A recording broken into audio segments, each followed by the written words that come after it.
Welcome to the NLP Talks podcast, bringing you inspirational stories along with a good dose of potentially life-changing NLP strategies. I'm Laura Evans, multi-award-winning NLP trainer, and I'm on a mission to help you unleash your potential in business and life. I'm so glad you're here. Pull up a chair, listen in, and let's get started on revealing more about this transformational NLP toolkit. Welcome back to the NLP Talks podcast. And if you've listened to the previous 2 episodes, you'll know that we're doing a bit of a takeover and deviating from the norm of just talking about NLP. In this series, I'm helping you to build your coaching or people helping business with confidence. Now, in the previous 2 episodes, we've been looking at, firstly, is coaching really for you? And if you didn't hear that, go back and listen to that and download the PDF that goes with that.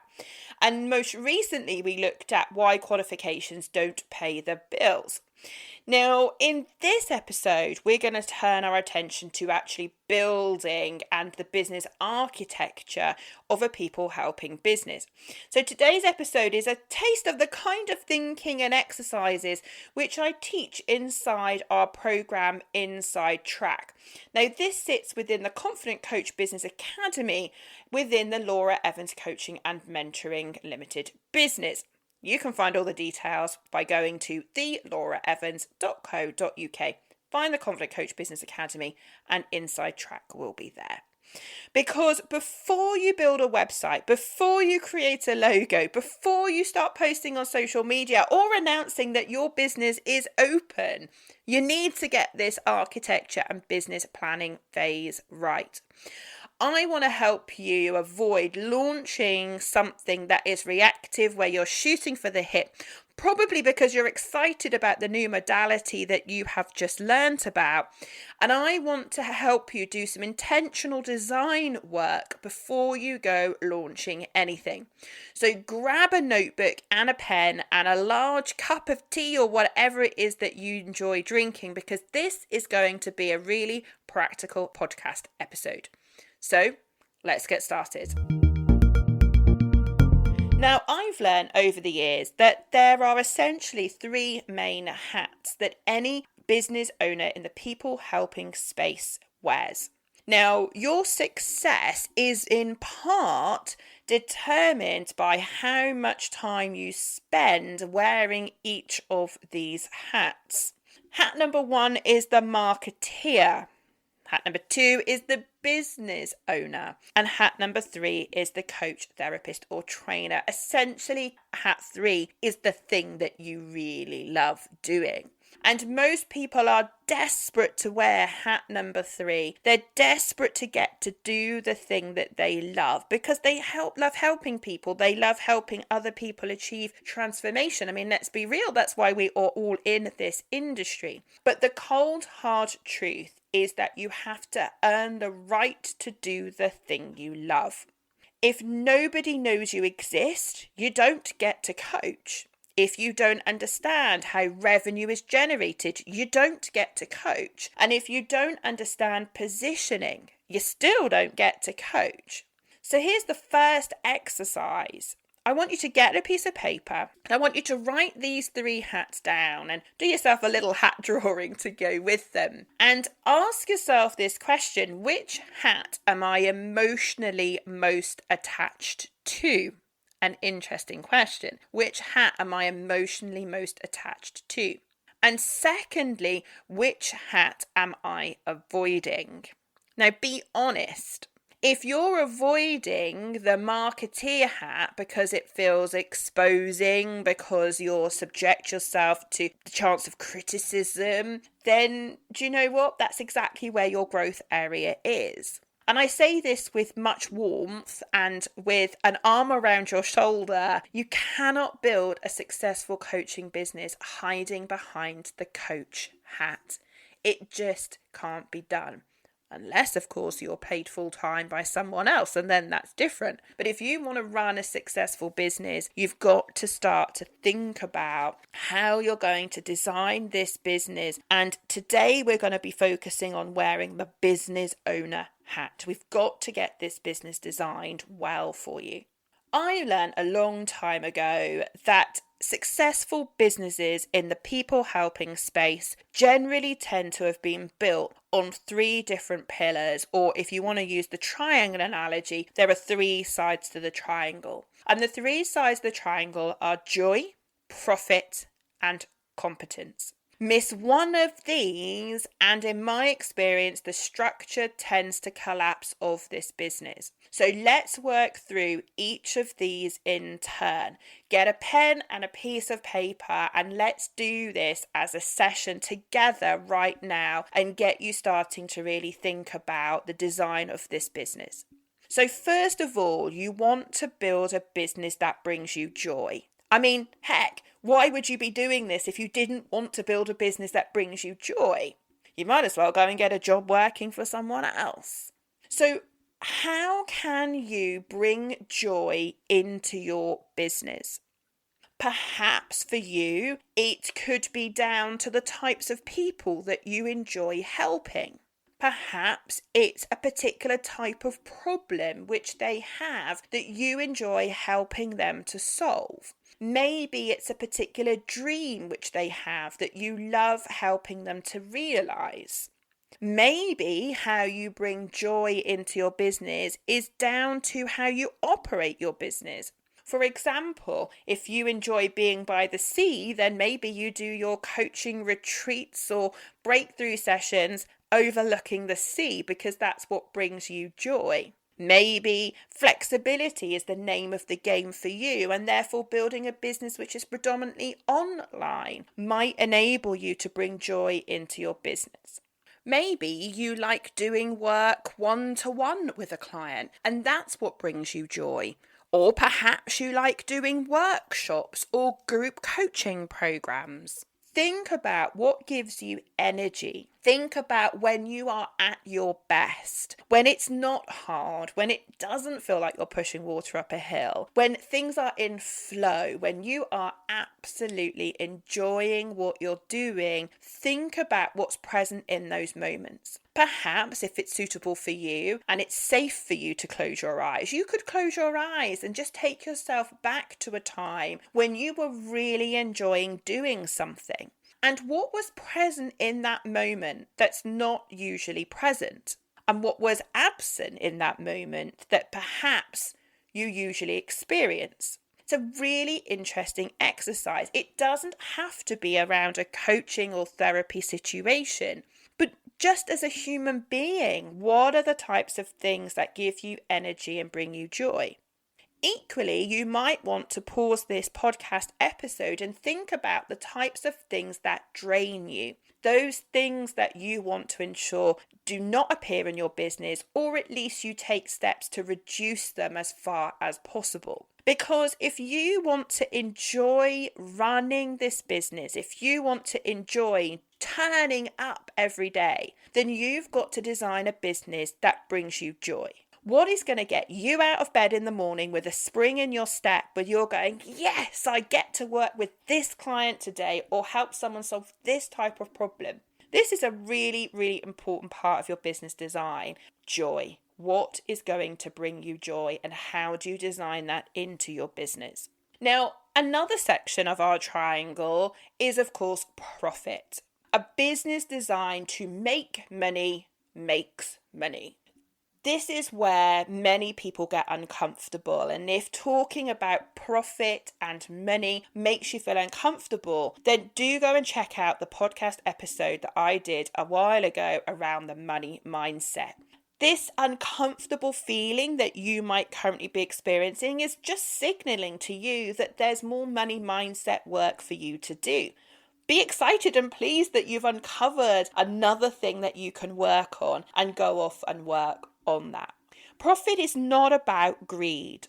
Profit is not about ripping people off. Profit is about value, and it's about sustainability for your business. Profit is what you're left with when you deduct the money that you take, your sales or income, from the cost of delivering that service. And Profit is what allows you to invest in your business. It enables you to invest in new technologies, new software, new potentially modalities, if that's what's right for you. These are all investments in your business. Profit allows you to grow.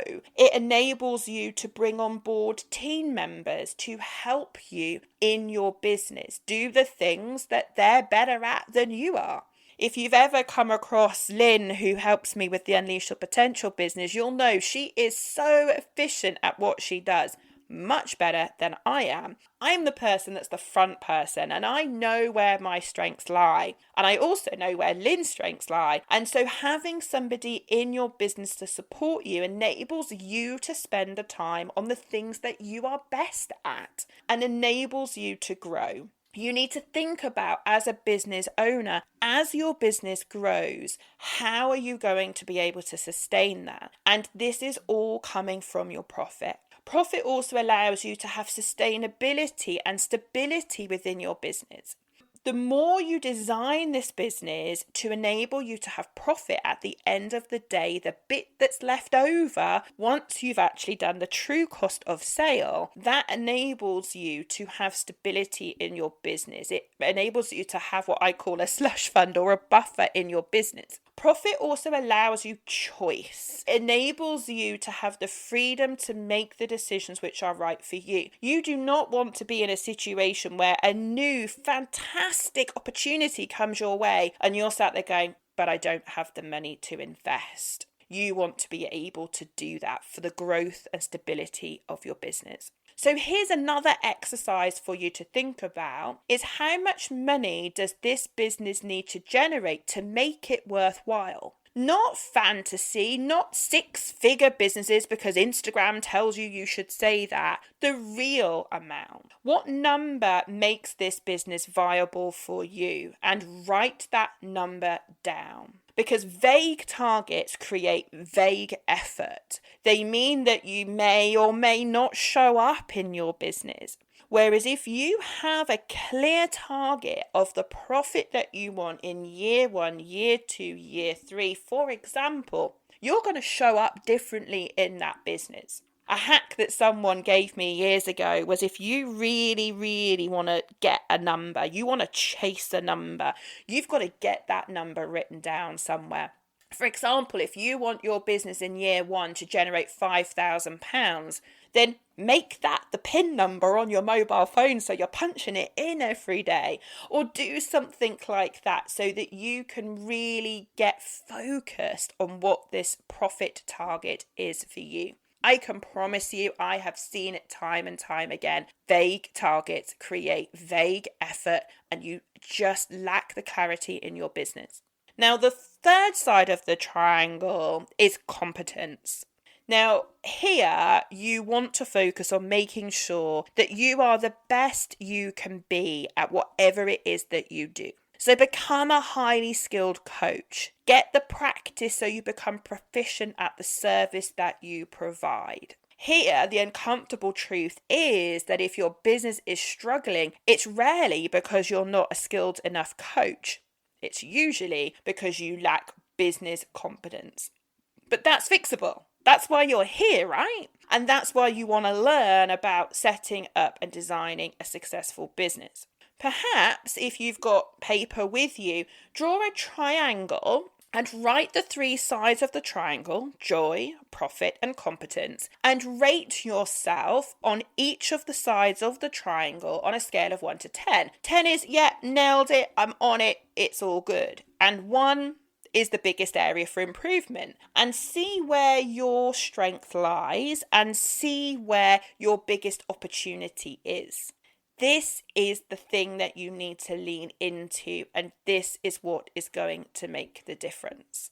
Now, when it comes to designing what kind of business you want, there are a number of factors which I couldn't possibly cover in full in just one episode. But I decided when I designed our program Inside Track that I would give people a feel for the 2 types of coaches which I usually see out there in the market. Now, of course, there are more than 2.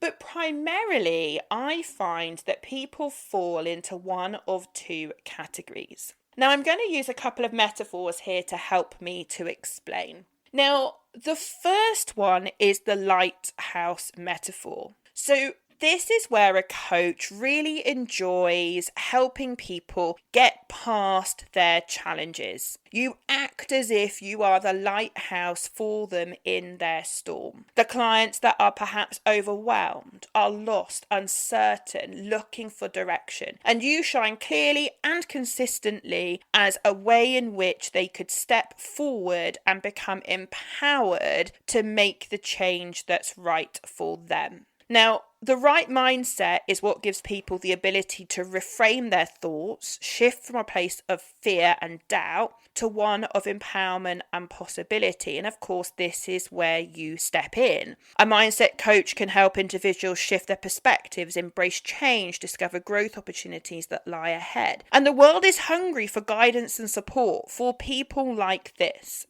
People know that the old way of doing things is broken and they are looking for something different. People are looking for thought leaders, people to follow, people that make sense to them. The guiding light that helps them see the world differently and helps them to take back control of their life. Someone to shine a light on a different path or to help them find their own way. People are looking for meaningful change in their lives. And imagine a coaching practice that aligned with your values. And imagine working with empowering clients you enjoy working to unearth their passions and reach their full potential. This is one kind of coach.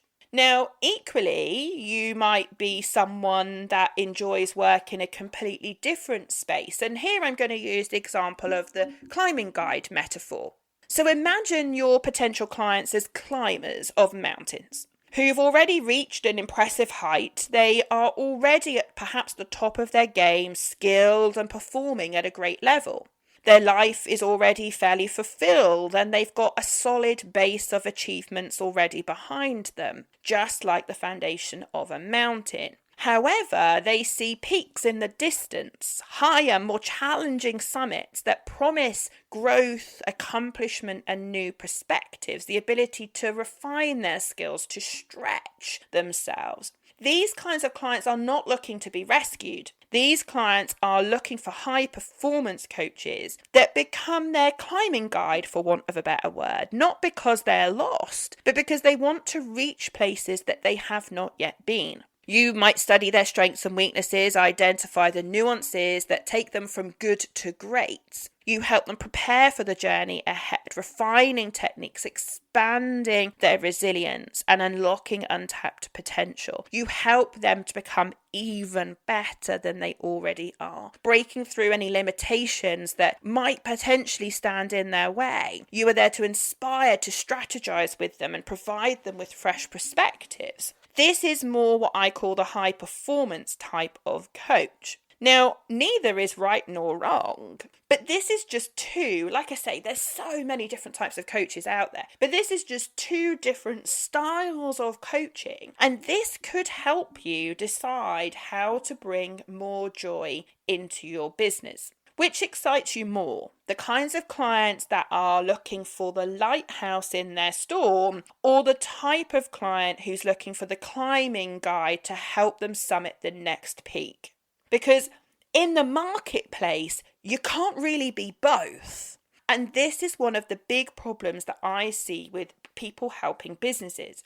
It doesn't matter what modality you're trained in. There will be lots and lots and lots of different people which you could help. And if you go out into the marketplace and you try and help everybody, you'll end up helping no one. A strategic decision about the types of clients that you enjoy working with will set the compass for you to follow in terms of your messaging, your price point, your energy, your positioning, and lots of other decisions that are going to come at you down the track. And so these kind of strategic decisions, even if just a provisional decision, will start to guide the kinds of clients and the kinds of business which you might like to create.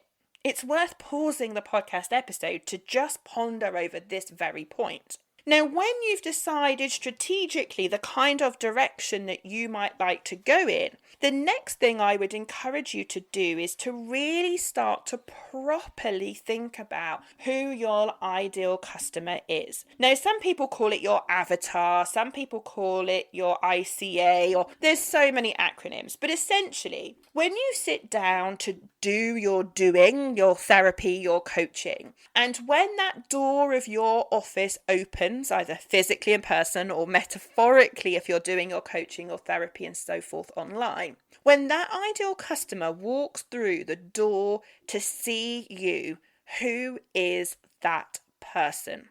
It's a really interesting question. And lots of people in this industry resist defining who their ideal customer is.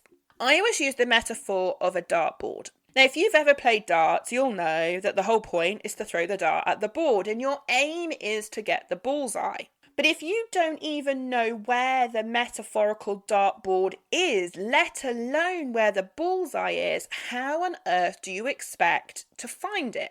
You see, the problem is people resist having avatars, ideal customers, whatever you want to call them, because they say, yes, but Laura, I could help everyone. I could help these people and these people. Use the example I've given you. I could help the Lighthouse scenario and the climbing example. Yes, you could. But the problem is, if you want to build a successful business, you've got to get really clear on who it is you want to help, because this is going to guide your messaging. It's going to determine your brand, your personal brand. It's going to determine how you show up, because people like people that are like them. So let's, for argument's sake, say you create a reel on Instagram and you're really proud that you've done it, and you talk in that reel about how overwhelm really holds people back, and maybe you give some top tips on how to get past the overwhelm. But if the person viewing Instagram is someone that's much more like the climber on the mountain, they're going to scroll past going, overwhelm?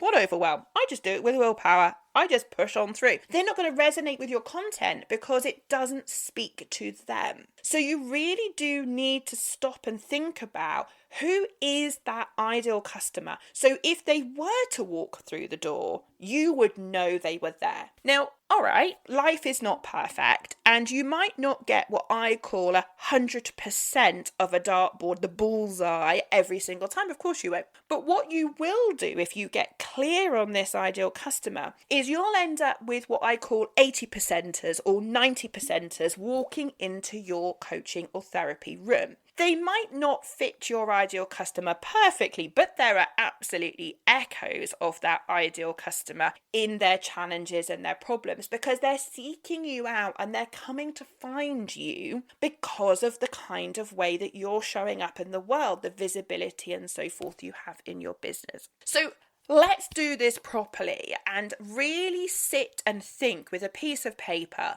about who this ideal customer is. Now, on the Inside Track training, what I do is I get people to get a flip chart, to draw a stick man, depends how good your art skills are, or person rather, on that flip chart, and to scribble all over that flip chart about everything that you know that ideal customer will have. Now, the obvious things are age, occupation, all of those things. And I'm not, dissing any of that. Like, that may well be part of it. But really, you want to go deeper than that. You want to talk and think about, what would these kind of people's personal values be? What would their financial capability be? What is the things that keep them up at 2:00 in the morning that, they really, really want your help with? Really think more deeply than surface level about each of these kind of attributes. And this is something that you might have to revisit 2 or 3 times. And that's okay. This is not about a race to design your business. This is about designing it once and designing it well. Now, when I say design it once, that doesn't mean to say that anything is fixed in stone. It's absolutely not. But you need somewhere to start. You need something to road test. And then when you go out there, maybe let's say for simplicity, you've gone for the climbing client. You go out there and you start putting out that kind of content, and you notice the types of clients that end up working with you. And then you're constantly self-checking and you're going, okay, so is this the type of customer I enjoy? And actually, is this what I'm doing? And one of the prerogatives of being self-employed is you can always pivot your business. You can always change your business. That also said, I would absolutely resist the temptation to keep flip-flopping. I've seen far too many coaches over the years do this. One week they're an anxiety coach, the next week they're a transformational coach, then they're a parent coach, then they're a wealth coach, and then I'm left as an observer of their social media profiles confused as to who the heck this person is and what it is that they're doing. So I'm not saying everything is fixed in stone.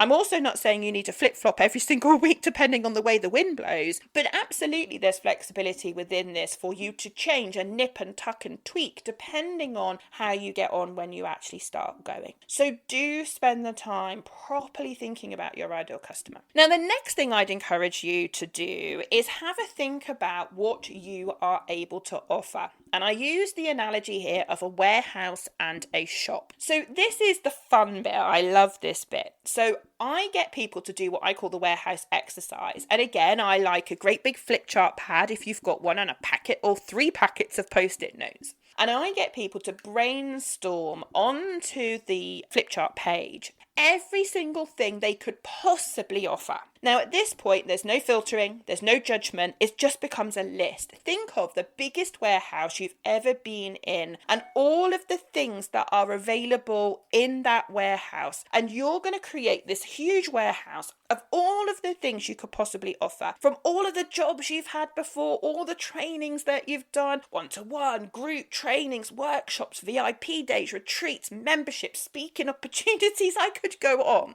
and put everything up on that flip chart that you could possibly offer. Everything. No judgment, no filtering, as I've just said. Just get it all up. And you might have to do a few sprints. On the training, I do like 30 or 60 second sprints. Write everything down, pop it up. Have a little think, write everything down, pop it up. And here's the really powerful thing, because you're not going to put the whole warehouse in your shop window. Okay, what you're going to do is once you've created your warehouse, you're going to imagine that you've got a virtual shop and your ideal customer is going into the shop with their trolley, and you're going to put in the shop the kinds of things that they might like to buy. These are the things that will solve your ideal customer's problems, help them realize their dreams. And this is where the fun really starts, because you start to bring together all of the things that you love, that you're good at, that you could possibly offer. You then start to consider the kinds of customers that you love working with that are going to bring you joy. And you start to marry the two together. This, my friends, is how you design a business that brings you joy, profit, and enables you to do the things that you are great at. Now, clearly, there is an awful lot more to designing a successful business, and this is all within the program Inside Track, which I've created. And that program walks you through how to take your dreams and turn them into offers. And I give you 2 template offers, which you could just lift and take if you wanted to, and tweak for your own modalities. I talk to you about how to attract and do lead generation, which basically means finding all these people to talk to then have sales conversations. Obviously having sales conversations. And I put it all in a program so that it's not overwhelming, so that you've got guides and templates and planners that you can use, and you can work through these as quickly or as slowly as you like. Now, to get you started, what I'm going to give you is what I call a PDF roadmap for launching a coaching business. Now, if you're not doing a coaching business, again, relax. You could substitute the word coaching with therapy or training.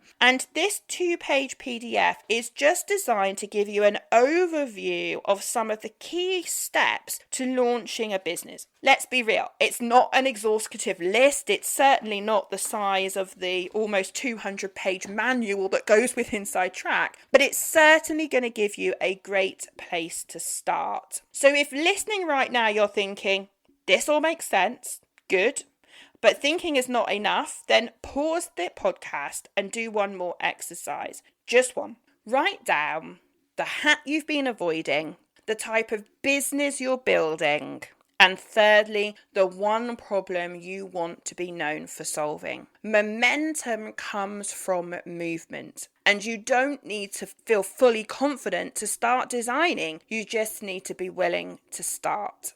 download the roadmap from the nlptalks.com website, find this episode, and you'll see the link there. Work through it. And if you want deeper guidance, implementation, structures, planners, and all the things I talked about, then that's exactly what Inside Track was built for. But for today, just start thinking and designing these first foundation principles, because in my experience, businesses that are built intentionally usually outperform ones that are built accidentally or are fallen into. I really hope that you've enjoyed today's episode. Feel free to listen to it as many times as you like to help you with some of these foundational design principles for a people helping business. And I look forward to welcoming you back to the next episode, where we're going to start looking at marketing and advertising with the view of helping you to stop spraying in the marketplace and start targeting instead.